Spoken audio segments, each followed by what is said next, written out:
we should go ahead and get started. Because I also, as usual, packed more into my talk than I should have, so I want to get started as soon as I can. So welcome to the first MVZ Lunch Seminar for the semester. The first thing I want to do is actually just invite graduate students who may not be aware that this is actually, you can take MVZ Lunch for course credit for 1 unit. The class is IB 264, and so we encourage people to do that so that we can get some credit for organizing this thing. So how many people are actually already enrolled? Oh, okay, plenty. That's good. Great, so there's that. The other thing that we normally do at the beginning is we introduce new people who have just arrived in the MVZ or elsewhere in campus in the department. And so Eileen Lacey was not able to be here today. She asked me to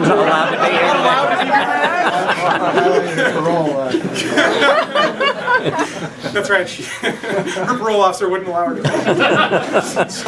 So Eileen's not here, and she asked me to introduce her new student, Jessica Melendez Rosa, who I've not actually met myself. Jessica, raise your hand. Hi, Jessica. Welcome to the MVZ, first-year student. And then Rory also asked me to introduce Luke Block. Hey, Luke, welcome. And do we have others who need to be introduced? Erica? I have 2 new graduate students, Karina Klonoski and Alex Crone, and Janine, and a new postdoc, Janine Russel, and a new old grad student, Tom Horton. Excellent. Any others? I think also David Ackerley has a new grad student, Megan Oldfather, who's sitting down there on the floor.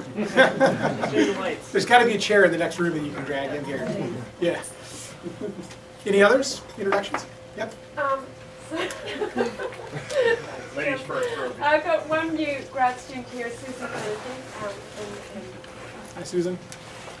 And Jim? I was just going to welcome back Paula Assis from Sao Paulo, wherever she is back here. In fact, she's here for the entire semester, but she's been here multiple times.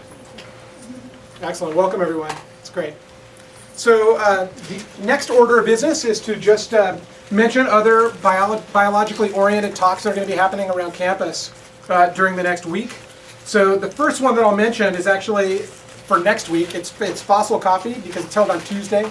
Charles asked me to mention that on September 4th at 11, Tuesday at 11, the speaker is new faculty member in the department, Seth Finnegan. Do you know that you're actually giving this talk? I'm surprised when you mentioned your name.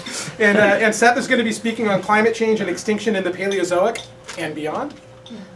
Yeah. The question mark is really whether I was going to talk about beyond. I'm confident it happens beyond. And then the other seminars that are on the docket. There's no IB seminar apparently till September 13th, when Han Lim is going to be speaking. The Wildlife and Conservation Biology seminar on Friday at noon in 103 Mulford will be Andrea Townsend from UC Davis speaking on disease, urbanization, and social behavior of cooperative crows. That's sure to be an interesting talk, right? And the ESPM Colloquium on Thursday at noon in 132 Mulford is Rodrigo Alameda from ESPM speaking on ecology and evolution of a generalist plant pathogen. Are there other seminars I should have mentioned? The ESSEC brunch at 10 o'clock on Friday will be Andy C. from UC Davis. Will be talking about food web stuff. But he'll be here at 10 o'clock on Friday, down in the Paleo Festival. Excellent. And others? Yeah, so members of CTEC, the Center for, Center for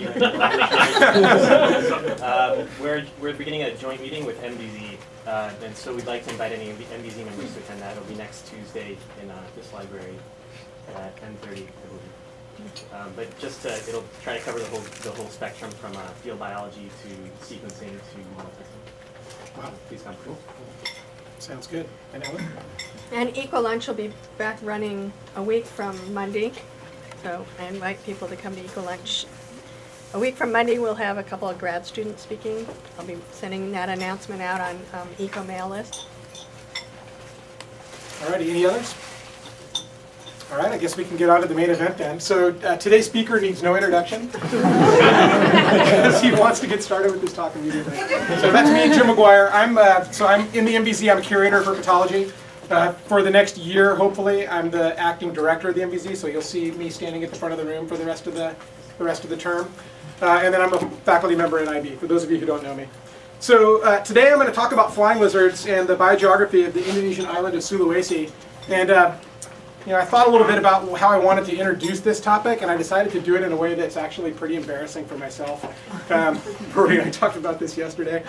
So when I was invited to give, when I was invited to interview here, which was quite a long time ago, I spoke on flying lizards and the biogeography of the island of Sulawesi. And there's kind of an interesting little backstory to it. I'm not going to give you the details, but basically I had to give 2 seminars, one for IB, and I had a seminar that I wanted to give there on evolution of gliding performance in flying lizards. And then I was to give an MBZ lunch seminar, and under normal circumstances I probably would have talked about hummingbirds, but for reasons I won't get into, I decided that that was not a good strategy for me. And so I decided that I should actually talk about something new, but I didn't have something new, so as soon as I got off the phone from Craig, and when he notified me that I had to give 2 seminars, when he dropped that bomb on me, I decided to do this project on flying lizard biogeography in Sulawesi. And I had samples. I'd done a couple of trips to Sulawesi, but I hadn't really started.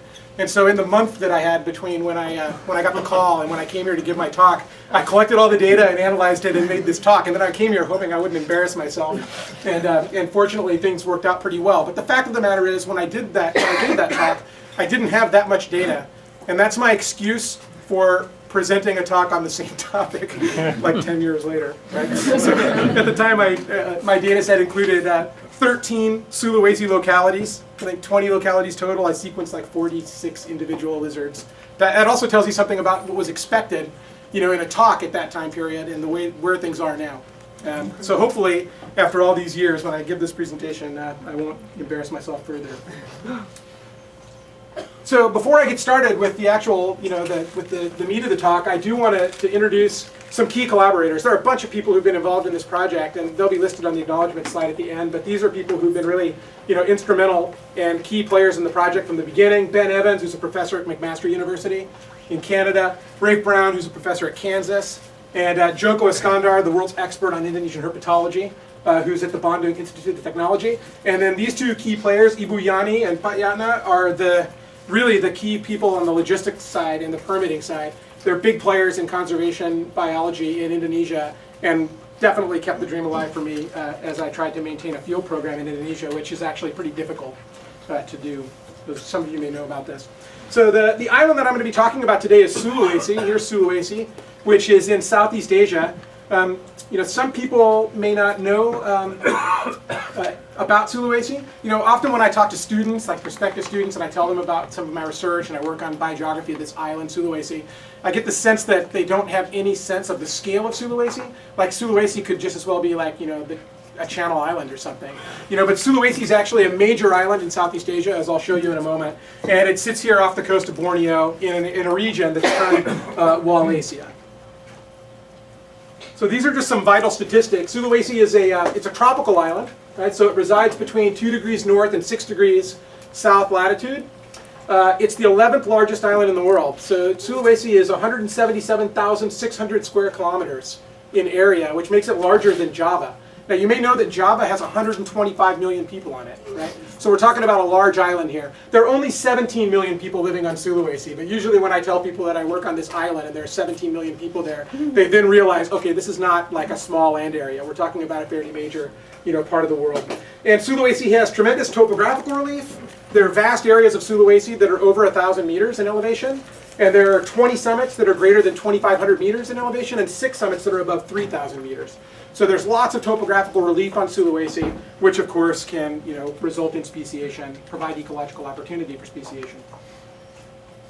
So my favorite person, my hero, is Alfred Russel Wallace. He did this massive expedition to Southeast Asia, which he wrote about in his book, The Malay Archipelago. And he also was sort of the inventor of biogeography, right? The guy who founded it, based primarily on the work that he did in Southeast Asia.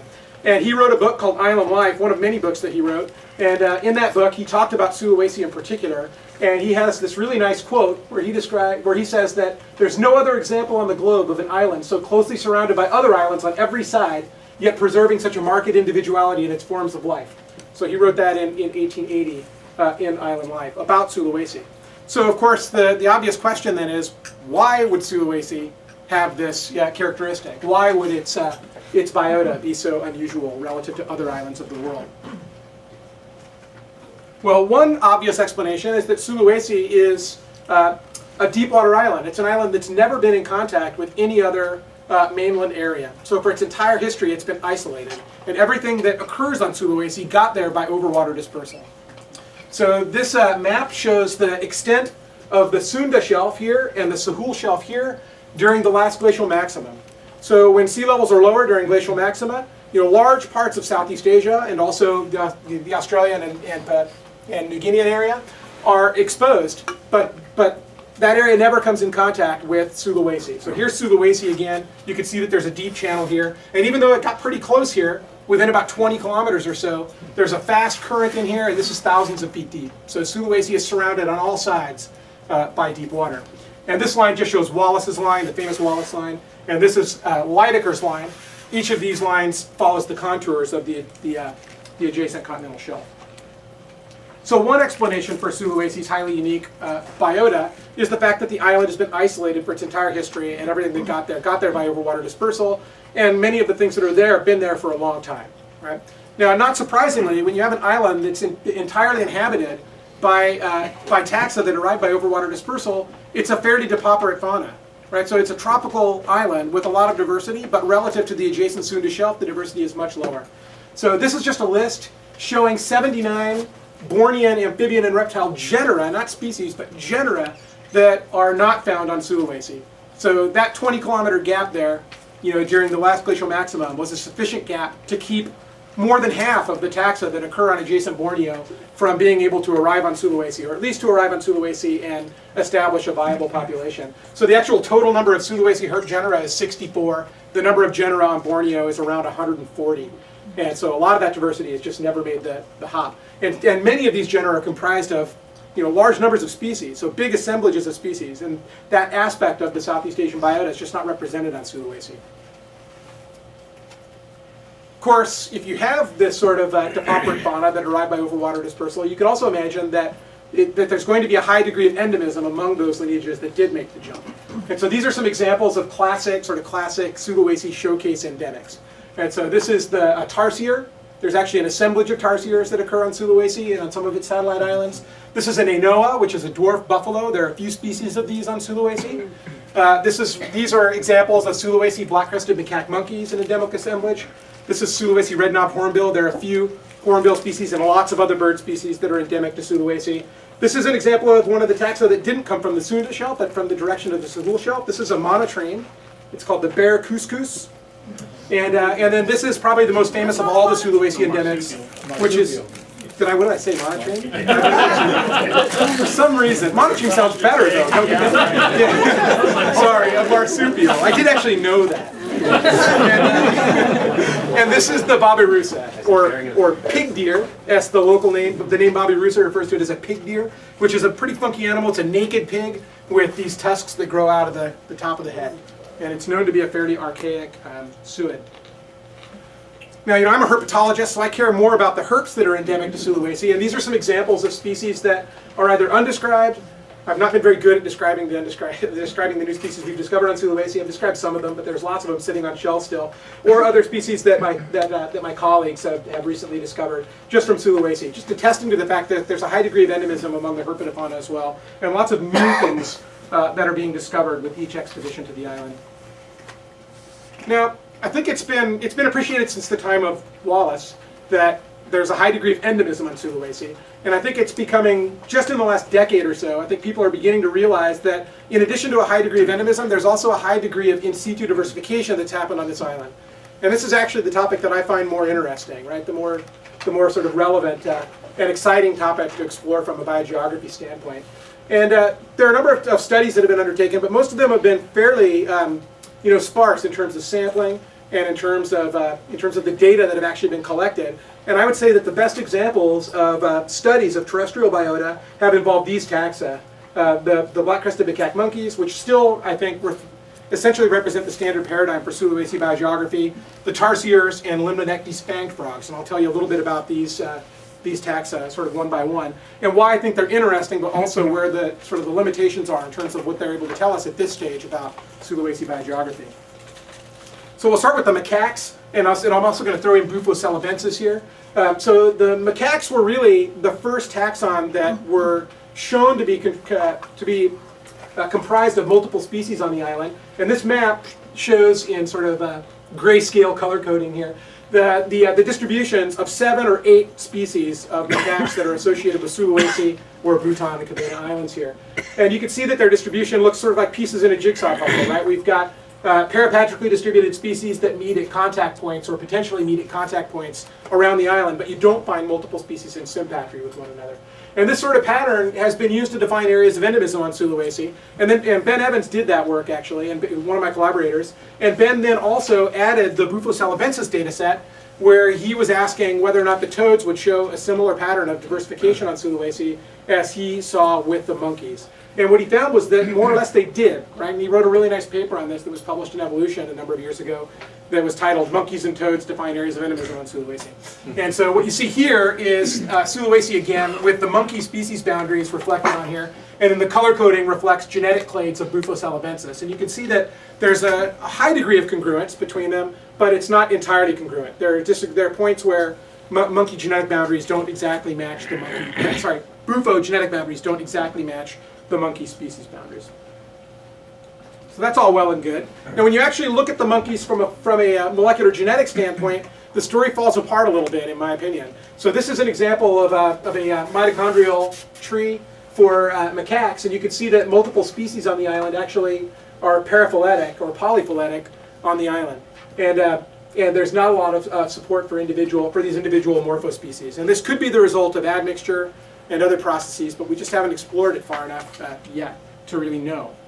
And this is an example of a structure analysis for 9 microsatellite loci for these macaques. And for those of you who've run structure analyses, you probably don't want to see results that look like this, right? I mean, so it doesn't look like there are strong genetic boundaries between these 9 or 7 or 8 morphospecies on the island.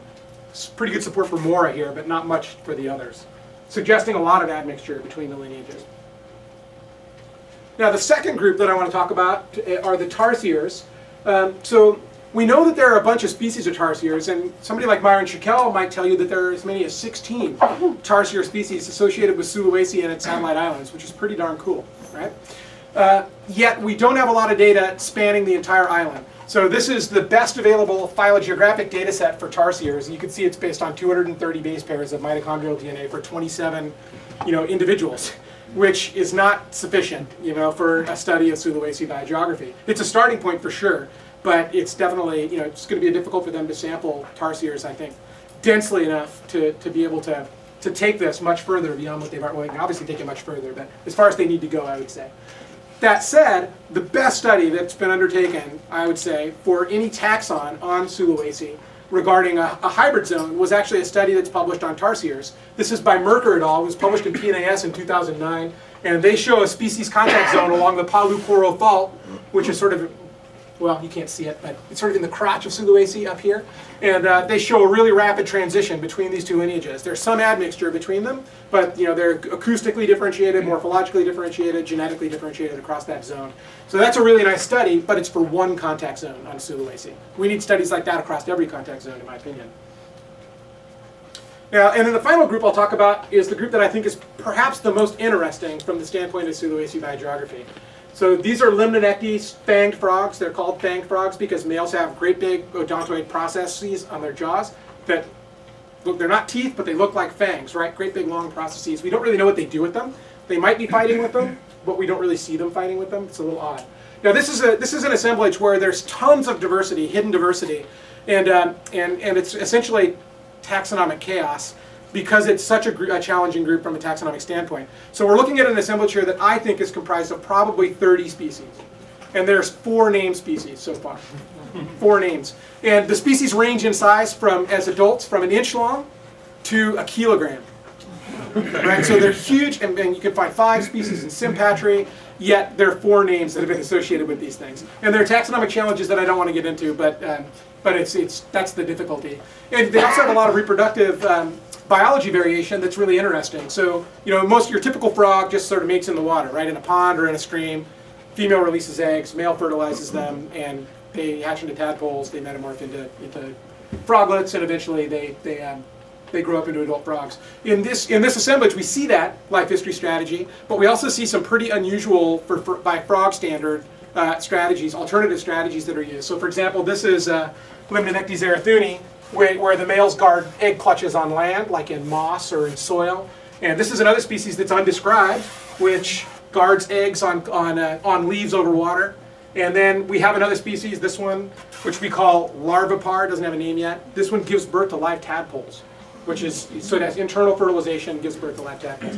So it's pretty cool that we have all this diversity, but the problem is anywhere you go on the island, you can catch a frog and know that it's different than the other frog you caught at that site, but you don't know whether it's the same thing that you collected at the other site, 25 kilometers away, which makes it a difficult group to use for biogeographical study.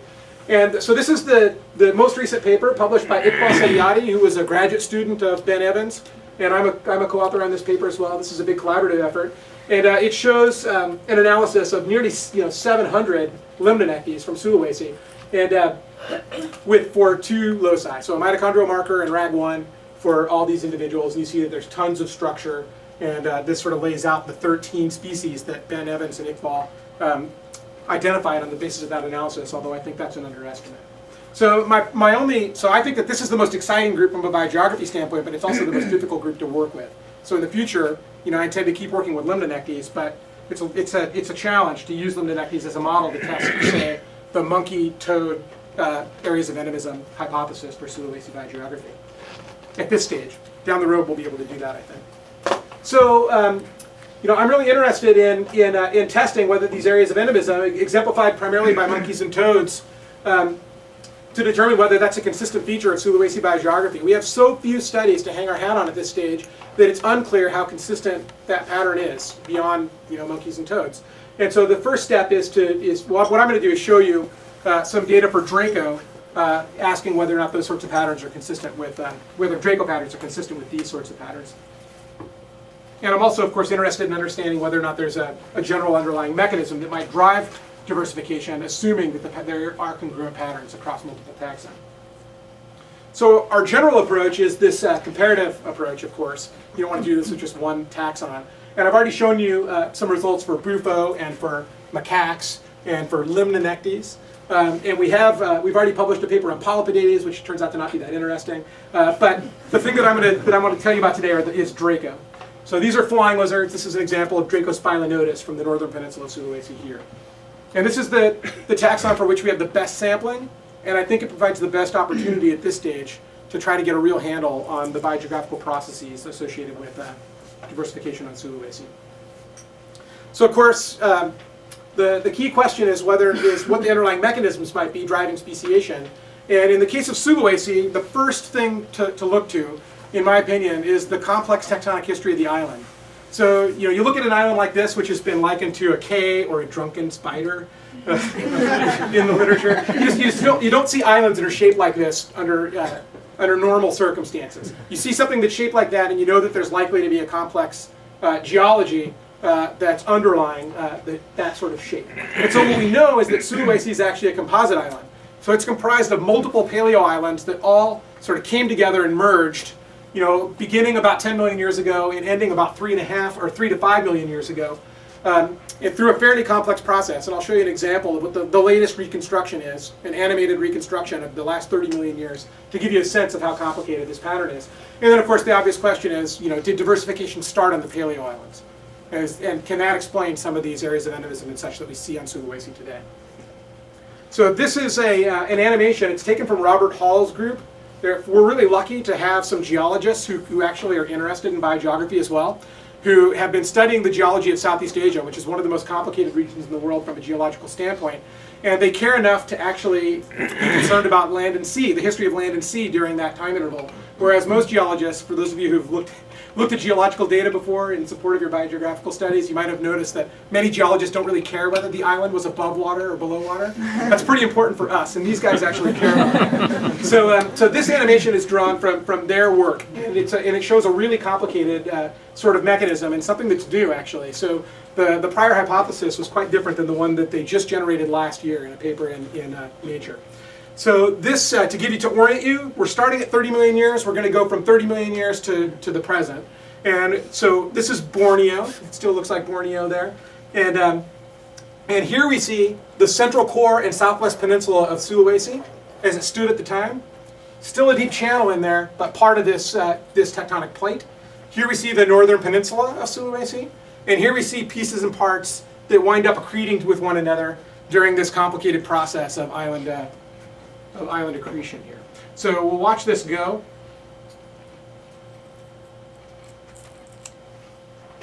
See it do this rollback. At about 10 million, things are coming together. And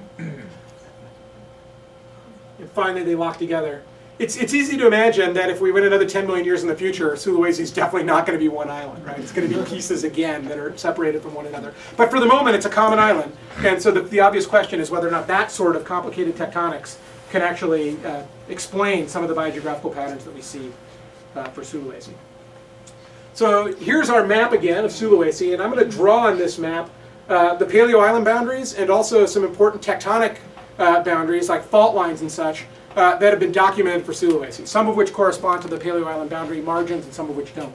So here we see some fault zones and such on the island, and including one thing that's not a fault zone. This is a low-lying area called the Tempe Depression, which we know was underwater for an extended period, perhaps as long as 2 million years during Sulawesi's history. The rest of the things that I'm showing you here, though, are faults. I've color-coded it now by Paleo Island, at least our best estimate of where the Paleo Island boundaries are. And you can see that they correspond, in most cases, to primary faults, but there are other primary faults that are not associated with island boundaries, at least according to the current reconstructions. So something like the Gorontalo Fault here is not associated with a Paleo Island boundary, but perhaps it does actually reflect a prior Paleo Island that people just haven't reconstructed yet because the tectonics is so complicated. Or the Kotomabagu Fault, for example. So we can take a look at where the monkey species boundaries lie in regard to the Paleo Islands, and you can see that there is some agreement between some of our key features and species boundaries in the monkeys. We can draw our faults back on there, and you can see that we have one here associated with the Tempe Depression. We have a species boundary associated with this Paleo Island boundary, and we have one associated with the Gorontalo Fault, but the other ones don't really correspond very well. So those are the three. Then we can superimpose the buphogenetic boundaries, and we see that there's some agreement with the monkeys, and also some points of disagreement, obviously. And again, there's just one more that's added to the mix that also seems to be potentially explainable, a genetic boundary by one of the primary faults. So there's a buphogenetic boundary across the Kotomabagu fault zone here. So it seems to explain some of the variation that we see, but not necessarily all of it. So of course the next question is, how about Draco? So I have sort of two questions that I want to address here. One is, is the Draco lineatus assemblage, this group of flying lizards that occurs on this island and in the region, is it old enough to have actually initiated diversification on the Paleo Islands? Right, if it's not 5 million years old or older, then it's hard to make an argument that these things first invaded the Paleo Islands and began to diversify there. And then the second question is whether or not patterns of genetic structuring on the island or phylogeographic patterns are consistent with Paleo Island boundaries, fault zones, Tempe Depression, things like that. So I'm going to show you some phylogenetic analyses really quickly here. And then these ones are oriented toward the timing of diversification of the Draco lineatus assemblage, at least the initial split for that clade. So what I'm going to show you are the results of a multi-species coalescent analysis. So this is an analysis that was undertaken using StarBeast. I don't know how many people in here do phylogenetics or have tried multi-species coalescent phylogenetics, but this has been really difficult to do. And the data set's a pretty good one though. So I have 134 exemplars, and for those 134 exemplars I've screened 9 loci, so 1 mitochondrial gene and 8 nuclear loci. It's an almost complete data set. So for those 134 exemplars, I'm missing 1 gene for 1 individual. So it's almost comprehensive. And then the analysis, of course, assumes a priori species, because that's what you have to do with multi-species coalescent. So there are 42 in-group species in the analysis and 7 out-group species. And then I've done a bunch of analyses on this data set. It's been like a year and a half of analyses. And I've done them using a couple of different calibrations. One is using node age calibrations, the primary one being a 30 million year split between Asian and Australian agamids, which was estimated by Hugel and Lee in a series of papers. And then I've also used a mitochondrial substitution rate calibration, assuming 1% per million years. And the analysis that I'm going to show you in a moment is actually this one. These analyses have been really difficult for reasons I don't want to get into, but if you're interested in talking about the heartache associated with divergence dating star beast analyses, I'd be happy to tell you about it. And these ones actually worked a lot better, and I'm actually pretty satisfied with the result, in part because the results are very much congruent with these divergence states that I would have used as calibrations. So here's my tree, and the only thing I'm going to tell you is that Draco seems to be pretty old. So Draco looks to be about 33 million years old, according to this analysis. And the Draco lineatus group assemblage appears to be about 11 million years old. And the assemblage itself seems to have deviated from other Dracos perhaps as early as 25 million years ago. So Draco seems to be really old, older than any other taxon, I think, that's been studied so far, with the exception of the Gonzalo Girabe's mite harvestmen or whatever, those things that are originated like 3 billion years ago, according to all of his analyses. They always come out really old, right? So that one's been estimated to be like 100 million years old or something from Sulawesi. Yeah, one thing that's interesting is that this sets an age for this split, which is the one that I would have used as a calibration, at about 30 million years, which I think lends, at least some, gives me a little bit of confidence that these analyses are legit. So the Draco lineatus group assemblage that I'm going to be talking about sort of for the rest of the presentation, it's comprised of 9 species of flying lizards. And it includes 3 species which occur on Sulawesi proper, and I'll show you those species in a moment, and then 6 peripheral isolate species which occur on Sulawesi satellite islands and in Maluku. And then this is the information I just told you about divergence dating, and then of course the question is, are the patterns that we see of diversification in this assemblage similar to those that we see for other model organisms? So these are Dracos now on Sulawesi, and they're color-coded by morphospecies. So this is Draco walkeri, Draco bakari, Draco spilenotus. You can see that we have 3 of them on Sulawesi proper, as I just indicated. So far fewer than we seem to have for monkeys, right, where 7 or 8 species have actually been identified. But this is just based on phenotype, and it's possible that there's a lot of genetic structuring within this group as well. Here are the peripheral isolate species that can also be added to the mix here. So I have a lot of sampling now in comparison to what I had when I gave my talk here, when I was interviewing here, by 13 localities on Sulawesi. This is the result of a lot of effort to get this kind of sampling on Sulawesi. So what I'm going to show you now is another set of phylogenetic analyses. They're not star beast analyses. These are standard sort of concatenated phylogenetic analyses, but with pretty dense sampling. So a few more than 500 Draco samples from Sulawesi and associated islands, and then a few hundred other individuals from outside of that Draco lineatus group assemblage. And this is a 6-gene analysis in 4 loci, so it's not a lot of loci, but it still took a long time to generate. And these are not time-calibrated analyses. So here's my tree. I'm not going to try to use that, but this is how you can boil it down to primary clades within this Draco assemblage. And we can color code it now, so we can see where the species lie. And you can see that each of the 3 morphospecies on Sulawesi is actually paraphyletic. Not one of them is monophyletic, because each of them is somehow associated with one or more of the other peripheral isolate species. So we have Draco walkeri here. I think I can just do this one by one. We have Draco walkeri here, which actually comes out as 5 clades, one of which is the sister taxon of a whole other assemblage, and not part of the primary Draco walkeri assemblage. And here's Draco walkeri on the Sulawesi map, so you can see the sampling there. Now if we color code this by subclade, you can see that there's definitely geographic structuring to it. So we have a subclade down here, and another one here, here, here, and here. So there are 5 of them that are actually identified there. And we can play the same game for the other Draco assemblages. So here's Draco spilenotus and closely related species. So this is Draco supriatni, which is the sister taxon of this spilenotus assemblage, which occurs on the northern peninsula. And then we have these peripheral isolate species on the Sangre-Talao group of islands, which are all deep water islands. And these things are clearly nested within Draco spilenotus. So they've dispersed out to those islands during the long history of Spilenotus occurrence on the island. And if we color code this one by clade, we again see some geographic structuring. So we have a western central core clade here, and then we have a southern northern peninsula clade here, and then a central northern peninsula clade here, a northern peninsula clade, and then these peripheral isolates. And these guys are clearly nested within. So these Spilenotus are more closely related to these guys than they are to other Spilenotus that they're phenotypically identical to. Spilenotus looks like this. The peripheral isolates guys up here, which are nested within Spilenotus, look like this. So they've lost all that vivid coloration that you see in Spilenotus. And then Draco beccari is the species that occurs on the eastern margin of the eastern and southeastern peninsulas of Sulawesi, and nested within this group are this green species, Draco rhytisma, and this yellow species, Draco lineatus, which occurs out in Maluku here. And if you color code it again, you see that there's some geographic structuring to it. So 3 subclades occurring within beccari on Sulawesi proper. So if you boil this all down, what you see is that there are actually 18 clades that are identified in this Draco lineatus group assemblage, 12 of which occur on Sulawesi, and 6 of which are these peripheral isolate species, which are found on these offshore islands.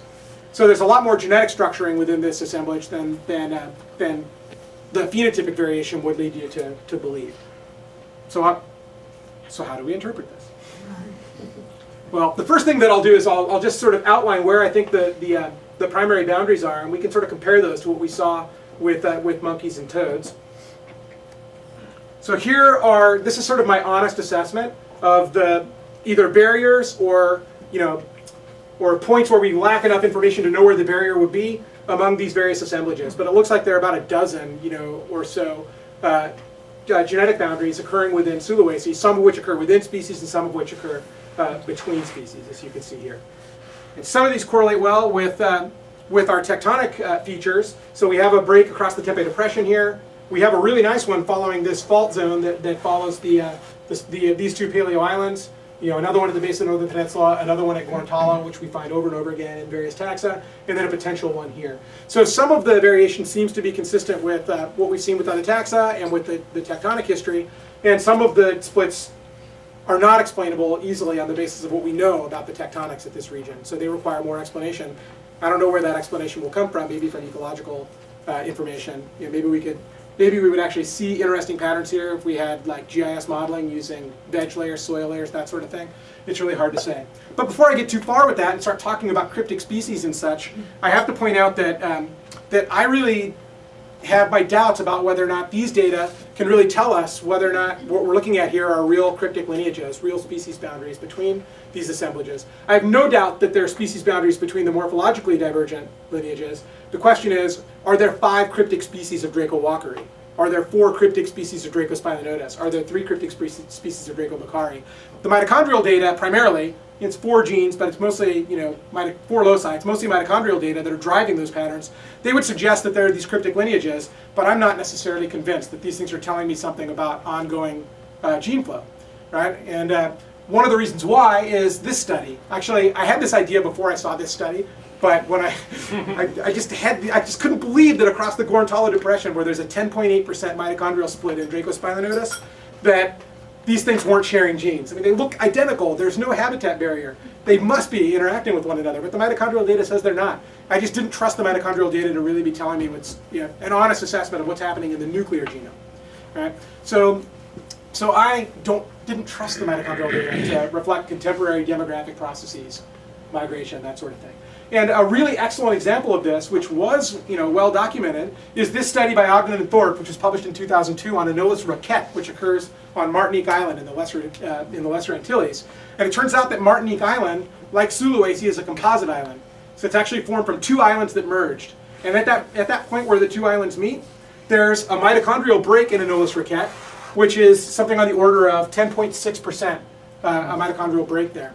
Now, for reasons that weren't even really related to testing whether or not this mitochondrial boundary was a real cryptic lineage boundary or cryptic species boundary, Ogden and Thorpe came along and did some transect sampling across the island and then sequenced microsatellites or obtained microsatellite data for 12 microsats and worked across and then analyzed these transects using their microsat data. And what they found in their analysis of the microsats was that there was no evidence of any barrier to gene flow across this 10.6% mitochondrial split.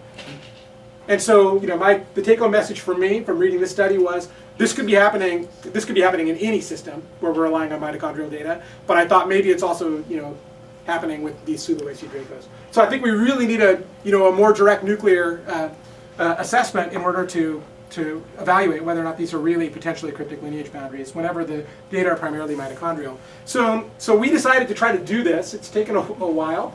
And we sort of jumped on the next gen bandwagon starting with Illumina sequencing, and we generated a 50 SNP data set. And so the basic approach that we used to do this was pretty seat of the pants. I wouldn't necessarily do it exactly the way I did it the first time if I was doing it over again, but we did an Illumina run a couple of years ago where we just pooled 9 individuals. So we took 3 individuals from each of the 3 Sulawesi morphospecies. We pooled those samples together, and then we did a reduced representation library. And then we sequenced that reduced representation library. We didn't barcode them. That's the thing that I would do over again. So they weren't individually labeled. We just pooled them all together and sequenced them. And we obtained a lot of data. So we obtained something like 300,000 contigs from these data. And from those 300,000 contigs, I developed primer sets to just test whether or not the contigs that we assembled, because we had to do de novo assembly of these data, were likely to be actually real, homologous sequences. Because you're stringing together 100 base pair sequences into an individual contig that might be 1,000 or 2,000 base pairs long. And my question was whether or not those things were real. I'd made primers from the outside, amplified and sequenced some of these things just to test whether or not the bioinformatics seemed to be working properly. And it did. And so I used some of those things to generate SNPs. So I identified SNPs, and then I screened SNPs using the Sequenome platform. And the Sequenome platform, without getting into the details of it, I can tell you about it later, is sort of an inexpensive way to screen a lot of individuals for SNPs. So we're still at the stage now. Everybody wants to use next-gen sequencing to develop big data sets, but the problem is that it's still expensive per individual, right? Per base, it's cheap. Figuring out how to actually harness the power of next-gen sequencing to screen 370 individuals, which was what I ended up doing with this analysis, is actually much harder. So this seemed like an appropriate intermediate step to get a glimpse of what the nuclear genome had to say about genetic structuring of Sulawesi while having dense sampling. You see a lot of studies where somebody has thousands of loci for 8 individuals. But you don't see that for 370 individuals, so that's why. And I have to tell you that when I did this, I had no idea what to expect. Right? There aren't very many studies out there where people have used a small number of SNPs to assess these sorts of questions, right? The people who are using SNPs have millions of them. So 3 million SNPs for humans, and you can harness that kind of data, for those sorts of questions. But I had 50, and so I didn't know if 50 SNPs would tell me anything. And so, but the problem, of course, is analyzing those SNPs, and the method that I used for the analyses I'm going to show you here is this approach called TESS, which gives results that are very similar to structure analyses. So it's a spatially informed Bayesian clustering algorithm that allows for admixture. So I wanted to know whether or not the SNPs were going to be consistent with what amounts to primarily mitochondrial data. And what I found, much to my surprise, is that the SNP data are really similar in terms of their assessed genetic clusters and what I saw with my sort of standard phylogeographic analysis. Now, these are not analyses where you a priori designate groups, right? You just ask it, how many clusters and where are they? And so it surprised me substantially that the results are quite similar for the SNP data in comparison with the mitochondrial and 3 nuclear gene, conserved nuclear gene data set. So whereas we have 5 clusters with the mitochondrial and nuclear data, with the SNP analysis, we find 4 of those clusters. Right? So there's one in the south of the Tempe Depression here, another one here, another one here, and then it doesn't find the 2 clusters that are here. These things are almost 17% mitochondrially divergent from one another, and the SNPs don't find them, but I suspect that if I did 50 more SNPs, I'd probably find that grouping too. So this is the results for Dracos spilenotus, and what we see with spilenotus is that, again, a very similar sort of pattern, where there are 4 groups, right? So these colors are too similar to one another. 1 group, 2 groups, 3 groups, 4 groups, plus these peripheral isolates. With the SNP data, what we see is that we get this, we find this group, we find this group, we find this group, and then we get sort of an admixture zone in the middle, and this oddball, which I don't know how to make sense of that. And these 3 peripheral isolates things, the SNP data don't even pull them out, even though they're morphologically, phenotypically, totally divergent from Dracos spilenotus, and obviously distinct lineages.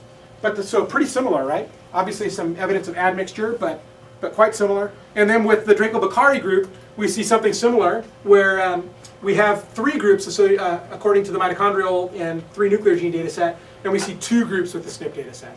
So we don't find this one, which was sad because this looks like it correlates so well with this tectonic boundary. But I don't know that that means that there's no actual genetic unit there. It could be that the SNPs that I happen to screen just didn't happen to be informative for that group. I strongly suspect at this stage, after seeing these results, so I'll tell you, when I first did it, the sequenome approach allows you to screen for 36 SNPs at a time. And so the first round I did the 36, I got 30 SNPs out of that, and I found all but 2 of these groups. I did another 20, and when I did 20 more, I got two more of the groups were discovered. That's what leads me to believe that if I screened another 50 SNPs, I would probably find these other groupings as well. So it's kind of sad because I thought that it was sort of insightful that the mitochondrial data are not really telling us what's happening, but the mitochondrial data in this case seem to be telling us what's happening. Right. So the take-home message is that the general congruence of the SNP and phylogeographic analyses seem to be consistent with the mitochondrial data and suggest that we may really have some cryptic lineage boundaries here. And of course, it's easier to test these sort of hypotheses directly with multi-locus sequence data as opposed to the SNP data.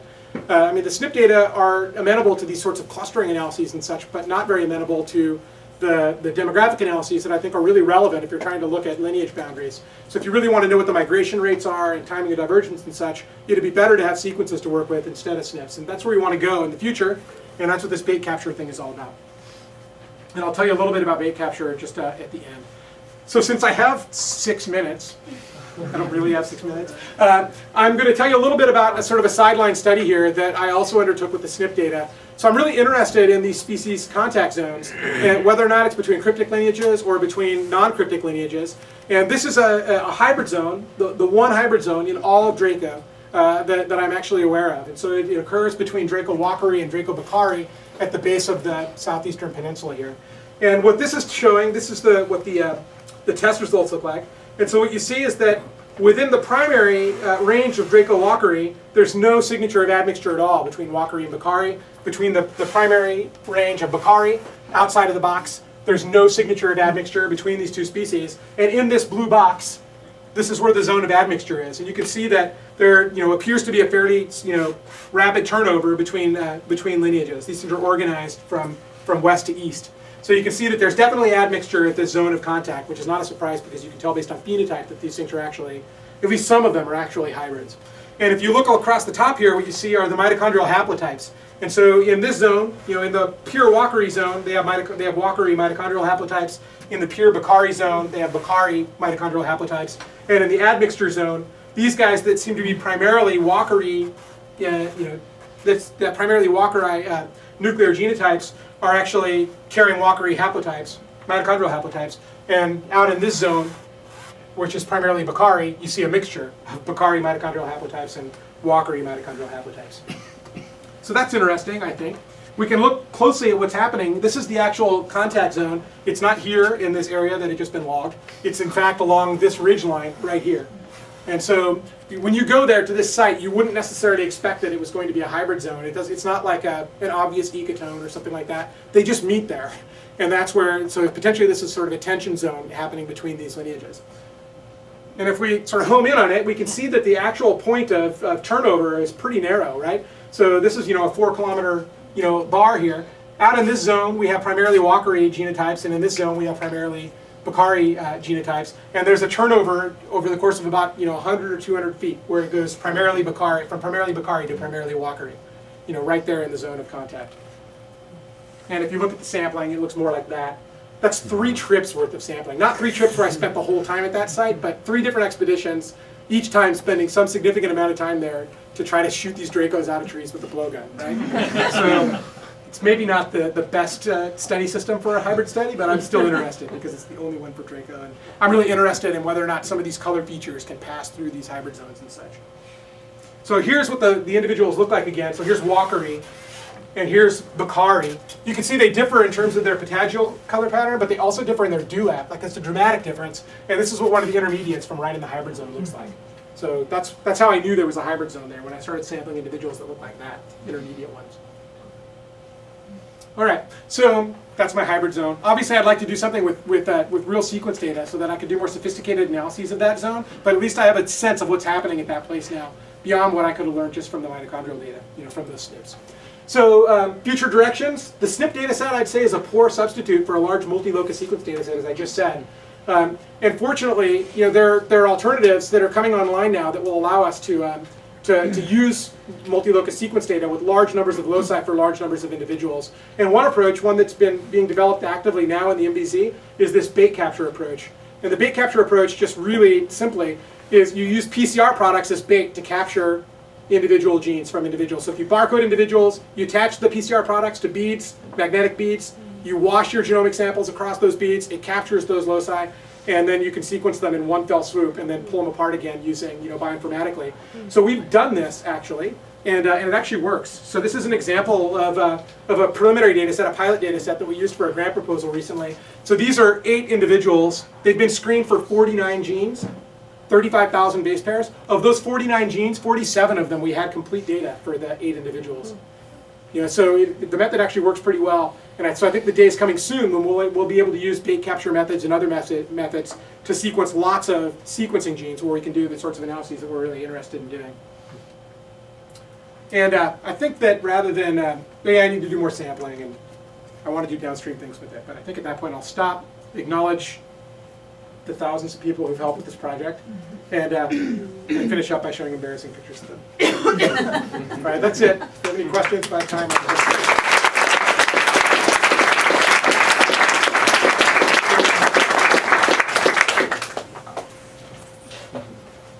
any questions? Oh, Rory. Jim, for your, those peripheral taxa, do you think it would be worth going back and remaking your panel? Like if you took those individuals and their sister taxon and then redid an Illumina run, you'd be very likely to pull out the informative stuff. Oh, I think you're right. It's better just to go for bait capture and forget about it and try to get. Yeah, I mean, I actually think that I think the sequenome sort of approach has run its course with this data set. I mean, I'm tempted to do one more screening, but I think that really it's told me what I wanted to know, which is that the mitochondrial data are actually telling us something important, I think, about contemporary processes. At least they're potentially doing so. And to really get a handle on that, I think it's important to do like IM type analyses, like real population genetic analyses across those zones explicitly. And I think to do that, I'm going to need sequences. So I'd rather just run it in that direction. Yeah, Carol? So I have a question. So it looked like you don't have a lot of samples from the northwestern part of Sulawesi. Is that where all the people live, or? No, I mean, so I know what there's that big gap right in the middle. Yeah. Yeah. Sort of The problem is that that area of the central core of Sulawesi is where most of the that's really high elevation, and also it's just it's not accessible by roads, and so to get into those places you have to really it's high, and Draco are not that high themselves, so they're hard to find in that zone, although they're in there. Okay. And then you just have to go in and pack into all these sites, and it's a pretty vast area.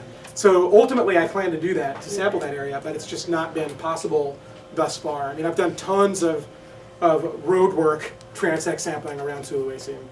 There's a lot of packing in now that's going to be required to fill some of those holes. Yeah. And I guess sort of related to that, are any of these species that are on Sulawesi on Borneo also, or is it just a totally different group of? No, they're not on Borneo. Okay, they're not at all. So this is one of the primary clades of Draco. And its sister taxon is either an entire assemblage that includes Draco bimaculatus in the Philippines plus the lowlands group, or its sister taxon might be bimaculatus in the Philippines, which looks just like them. And so these things were all considered to be one species in the past with several subspecies, and bimaculatus in the Philippines was considered to be a subspecies of Draco lineatus as well. And it looks like them, it's small like them, small rounded dewlap like they have. So it could be that they're derived from the Philippines, or that the first split is with the Philippines. Yes? How did you ascertain the 56 you used, and do you think that could have had any impact on the demographic influence? Yeah, I mean, I do. I mean, so I guess on the one hand, I kind of felt like, the approach that I took was fairly, anonymous, because, I had these 9 individuals that were pooled, and I sequenced, we got all these sequences, I looked for contigs that had SNPs in them, but I had no idea whether the SNP was likely to be, they weren't diagnostic SNPs, they were just SNPs. And I couldn't know what their distribution was among the 9 individuals. So it was possible that a SNP that I selected was one that's only variable within one of the species, or maybe just variable within one of the subpopulations, for all I knew. And so I think at some level that helps avoid ascertainment bias. But But it's also possible that, I just didn't include in, like Rory said, I didn't even include in the individuals for some of the lineages, and so I might have just skipped their SNPs because, they just weren't reflected in my pool of 9 individuals. So I'm not sure. I mean, Imani already ran out, so he can't tell me whether or not what I did was ridiculous. There are plenty of other people in here who can, I think, whether or not. So I think that I was fairly safe with that method, but it certainly could impact the outcome. That's why I think that with 50 SNPs, I didn't find every grouping. So Jim, just coming back to this question of monophyly, what I'm trying to figure out is, looking at how the geology, how these islands started off geologically. Some of the little bits started off really a long way away. So presumably, the argument is that they originated in these little bits that started a long way away. What I can't understand is how they end up being monophyletic in that conglomerate when actually they started from these disparate areas. Why are they not related to something else? Yeah, no, I agree. So it's interesting that the basal-most lineages are in Draco Walkeri, and Draco Walkeri is on the central core and southwest peninsula, which is the area that's always been proximate to the Sunda Shelf. So I think that part makes sense, right? That the first lineage, which actually is it's like the first 2 splits, is representative of that part of the island. It's hard to understand why Draco Bakari would, on the one hand, be potentially a monophyletic assemblage, this thing that occurs in the eastern and southeastern peninsulas, but then would show 3 splits, potentially 3 splits that could correlate with the Paleo Islands, unless they hit one of those Paleo Islands first, and then jump from there like stepping stone, by a stepping stone method to the other individual islands. But I agree that it's difficult to understand all of it in that context. The Phylogenetic one makes sense to me, because those things actually occur, on the northern peninsula, which was sort of moving around as a unit. But that unit was probably emergent volcanoes, which provided opportunities for diversification in a localized area that was separate from the rest of the pieces and parts that came in and joined Sulawesi with it later. But it's still difficult. Yeah. Jim, you have something? Well, I was just going to follow up on Rosie. But the assumption you had was that these Draco are old enough, 33 million years, that they could have had their origins on these disparate blocks when they were parts of different continental areas, which would not expect, therefore, the monophyly. So what you're suggesting is that they actually had an origin someplace, maybe in the central core, and these other species split off from that as the proto-islands for the southeastern peninsula got closer to the central core. Yeah, I think that's exactly what happened. So the 33 million years is the age of Draco, which is 40 plus species, not all in the Draco lineatus group assemblage. So that's my assumption here is that this group started to diversify on the Paleo Islands in some manner. And it's possible that the primary diversification that happened among the species was initiated on Paleo Islands as they were approaching, starting 10 million years ago or so. I mean, the whole thing was probably already about to come together by the time these things could have possibly reached them, given that Draco lineatus group has a common ancestor at about 11 million years ago. And it's at 10 that these things are really in close proximity to one another. So I don't think they originally reached the Paleo Islands when they were, closer to Australia. Yeah. But still, it's hard to put a time on each one. And I didn't really try to do that, right? I mean, so I told you the age of the Draco lineatus group assemblage, but at this stage, I'm still not comfortable trying to put an age on each one of those sublineages. I mean, I'll try to do it, but I think that's something that I would like more loci to do. Along those lines, Jim, would a look at the marsupial, which comes from the other side, be a hint as to how soon those distant islands could have been in contact with different continents? You know what I'm saying? Because that would be a measure of their proximity to the other side. Yeah. Yeah, I mean, I don't know. I mean, so there's a very small scale phylogenetic analysis that's been done of the phalangers, and it suggests that the Sulawesi ones are most basal, like that bear couscous is the sister taxon of the other ones, and so it suggests that it's been there for a long time, but I'm not sure I don't know if the other lineages actually have dispersed over water eastward rather than coming from east to west. So I don't know. There's not much data in that analysis, so there's not much that can be said yet about those things. Sorry, that's not a very intelligent answer. Oh, yeah. Any other questions? One more? I was just wondering where, these islands came together, are there still like habitat boundaries, or is there something that would hold the different forms separate, or? My suspicion is that where these things meet, they form tension zones.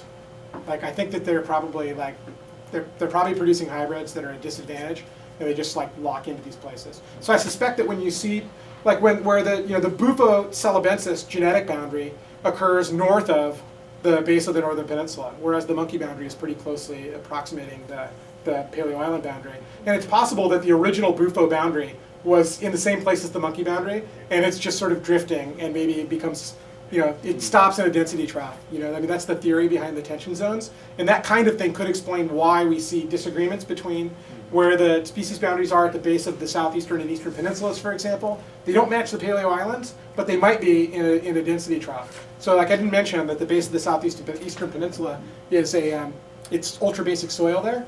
So that has an impact on the vegetation, and that could also have an impact on the lizards that occur there and the food that they eat, which are ants and termites and such.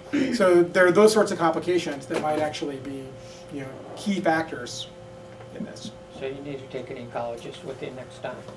I do. Does any ecologist want to go to Sulawesi? All right, I think that's it. Thanks, everybody.